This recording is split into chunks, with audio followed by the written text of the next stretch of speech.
Olá, amigos e amigas, estamos de volta para mais um episódio da série Pelos Caminhos do Evangelho. E hoje a gente vai conversar um pouquinho a respeito de um dos elementos, de um dos recursos espirituais que é fundamental na nossa jornada evolutiva, na nossa vivência cotidiana e que muitas vezes é por nós negligenciado. Vamos falar do recurso da prece. Esse recurso que foi tantas vezes no Evangelho indicado por Jesus, em que vemos várias vezes ele mesmo se utilizando desse elemento nos momentos de dificuldade, sobretudo, como aqueles que precedem a crucificação, ou na vivência cotidiana, quando Jesus se retirava à parte para o monte para poder orar. Ele que nos indicou no Evangelho mesmo, tantas vezes, o vigiai e o orai, como elementos fundamentais para mantermos o equilíbrio, a serenidade. Então a gente vai conversar um pouco a respeito da prece, da sua atuação na nossa vida interior, que repercute na vida exterior, do que é o objetivo da prece e por que ela foi tão indicada por Jesus e também é tão indicada pela espiritualidade superior, na codificação, nas obras subsidiárias. Por que esse recurso é tão presente nas reflexões dos Espíritos e como nós temos lidado com esse recurso na nossa vida. Para isso, nós vamos tomar como base um versículo que está em Atos dos Apóstolos, o quinto livro aí do Evangelho, quando narra, no capítulo 4, ali uma reunião dos cristãos que estavam ali fechados, à parte, reunidos por conta também das perseguições, buscavam se fortalecer uns aos outros. E no versículo 31 do capítulo 4 de Atos dos Apóstolos, nós temos uma narrativa curiosa. Diz o texto, na tradução do Haroldo: E, tendo eles orado, foi abalado o lugar em que estavam reunidos. Todos se encheram do Espírito Santo e falavam a palavra de Deus com franqueza. Essa palavra aqui, abalado, pode significar também, ela tem o significado, a conotação mesmo de o lugar ali tremeu, o lugar ali foi abalado no sentido de agitado, sacudido mesmo, como tem aqui na nota que o Haroldo coloca. Mas aí a gente fica a pensar, o que isso quer dizer? A gente, como tem aprendido nos estudos do Evangelho, não vai se focar aqui, não vai buscar o aspecto factual apenas. Nós vamos direto ao ponto, ao aspecto mais simbólico que nos diz respeito. O que essa passagem representa? Em primeiro lugar, a gente precisa identificar onde de fato nós moramos, onde de fato nós ficamos. O que eu quero dizer com isso? Existe até uma expressão popular muito conhecida, que quando a gente diz assim, de corpo presente. Ao falar isso, a gente quer dizer que o indivíduo estava em determinado lugar com o seu corpo, mas o seu pensamento estava distante, a sua mente estava distante, porque a gente habita ou a gente mora onde de fato projetamos o pensamento. É isso que Emmanuel vai nos dizer, por exemplo, no capítulo 177 do livro Pão Nosso, também no prefácio do livro Moradias de Luz, que é um livro muito interessante, em que Emmanuel vai dizer que aquelas muitas moradas na casa do Pai representam também essas muitas moradas que elegemos para nós através do nosso pensamento. Aonde projetamos o pensamento é ali onde vivemos de fato. Então muitas vezes nós estamos fazendo alguma coisa ou estamos em algum lugar, mas apenas de corpo presente. Estamos completamente distantes em pensamento daquilo que estamos fazendo ou de onde estamos fisicamente. O que muitas vezes nos impede de alcançar a experiência ou aprender ali com a oportunidade, com a situação em que nos encontramos. Fazemos as coisas muitas vezes desconectados do que estamos fazendo e não aprendemos os recursos ou não extraímos de cada situação, de cada experiência, os recursos que aquilo poderia nos trazer em termos de crescimento espiritual. Então um grande exercício nosso é também buscarmos estar de corpo e alma presente em tudo o que fazemos, porque assim estaremos vivenciando o momento. Estaremos vivenciando o que estamos de fato fazendo, crescendo com aquilo. Então esse é o primeiro ponto, porque aqui o que dá a entender é que este abalo foi no mundo físico. Mas se nós pegamos o sentido espiritual do texto e passamos a perceber que a região em que nos encontramos é, na verdade, uma região espiritual, nós habitamos aonde projetamos o pensamento, então esse abalo passa a ser entendido por uma nova perspectiva. Não algo físico, como um tremor de terra, mas algo espiritual, com uma transformação da região espiritual onde estávamos habitando. Aqui a lição começa a ficar mais clara. Aqui o propósito da oração e da prece começa a ficar mais claro ao nosso entendimento. E tendo orado, moveu-se, agitou-se o lugar onde se encontrava.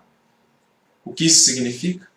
A oração tem como propósito substancial, essencial, nos tirar de locais onde temos habitado, locais de baixa sintonia, locais de desesperança, sintonias espirituais de medo, de angústia, de aflição, de dúvida, para nos projetar, nos transportar para locais, espiritualmente falando, de mais harmonia, de mais plenitude, de mais inspiração, de mais conexão com os nossos benfeitores e com o pensamento divino.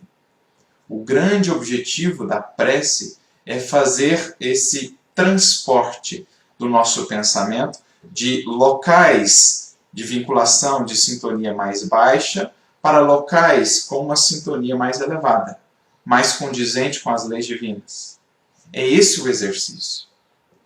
Porque, na medida em que projetamos o nosso pensamento nessas regiões de sintonia baixa, isso vai repercutir em toda a nossa vivência, na nossa vida interior, porque estaremos vinculados àquele tipo de pensamentos, comprometendo a nossa harmonia, comprometendo os nossos sentimentos e emoções, comprometendo os nossos pensamentos e, portanto, a nossa ação e a nossa fala.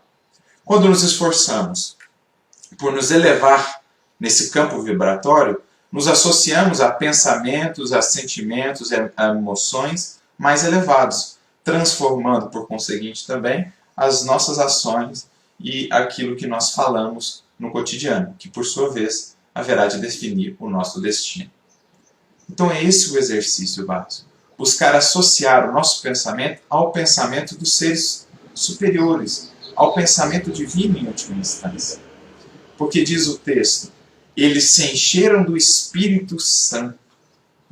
A gente, no movimento espírita, é comum a gente associar o Espírito Santo, como reflexões que Emmanuel nos trouxe, aos espíritos redimidos que auxiliam o Cristo na obra de administração da Terra.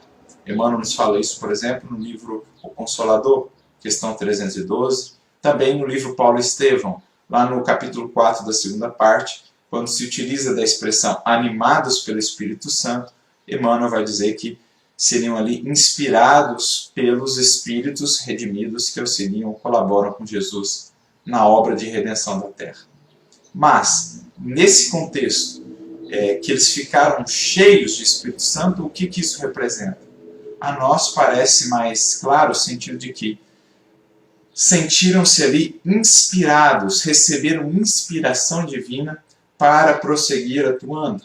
Receberam ali esse conforto, esse alento que nós recebemos no momento da prece, simbolizado ali pelo preenchimento do nosso coração de esperança, de amor, de bondade, o fortalecimento da fé, tudo isso que nós conseguimos a partir da oração, que representa essa infusão, esse preenchimento do nosso mundo interior com o Espírito Divino, com a inspiração divina, que pode chegar até nós por meio dos benfeitores, mas que pode chegar até nós também por meio do próprio pensamento divino, que se espraia por todo o universo através do fluido cósmico universal. Deus segue atuando e envolvendo a todos os seres com o seu pensamento através desse fluido no qual todos nós estamos mergulhados como peixes no oceano, como nos diz André Luiz.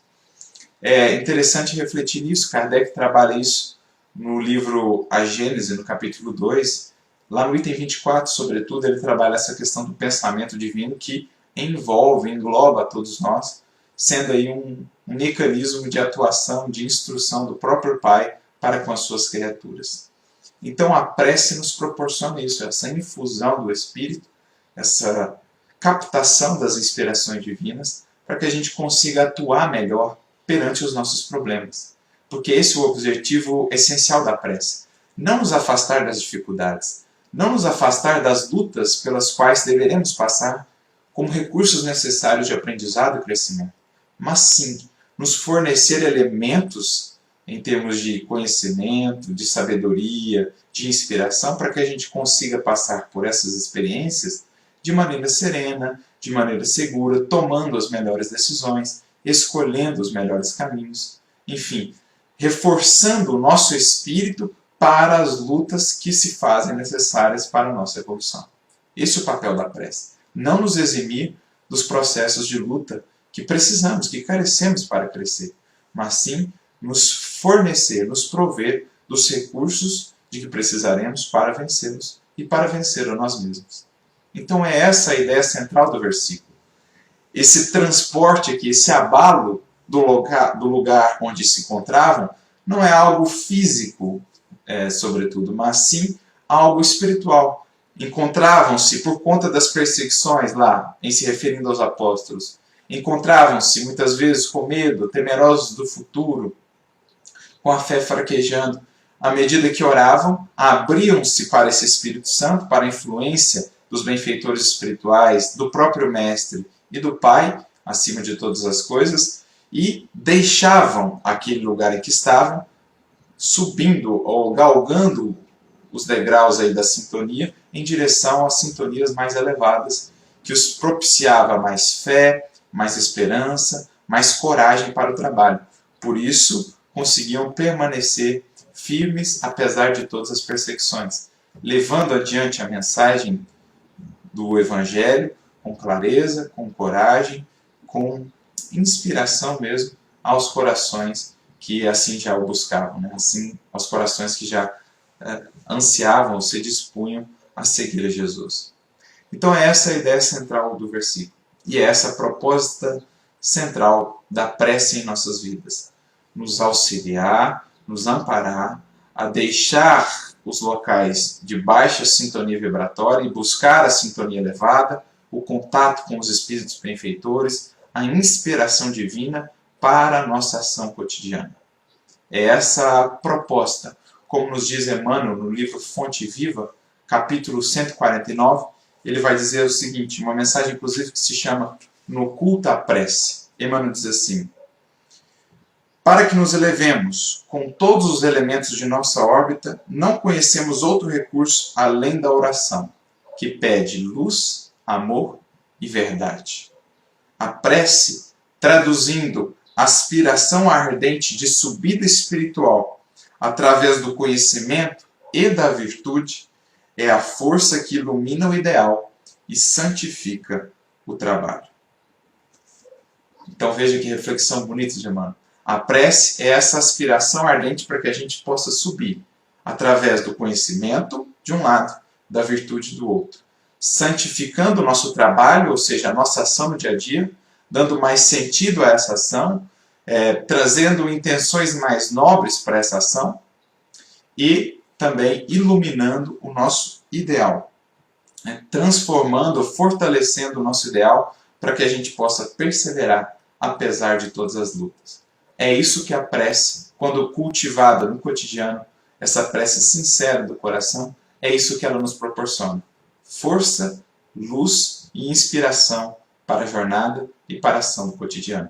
Nos tira ou abala o local em que temos habitado costumeiramente, as zonas inferiores de pensamentos e sentimentos, nos projetando às zonas superiores de pensamento e ação, onde de fato habitam também os espíritos nobres. Lembremos sempre, vivemos onde projetamos o nosso pensamento. E o recurso de transformação desse pensamento para pensamentos nobres, para esferas superiores, é o recurso da prece. Que Jesus inspire a todos e que esse recurso seja a força, a alavanca necessária para o caminho de cada um na vitória sobre si mesmo. Deus abençoe a todos.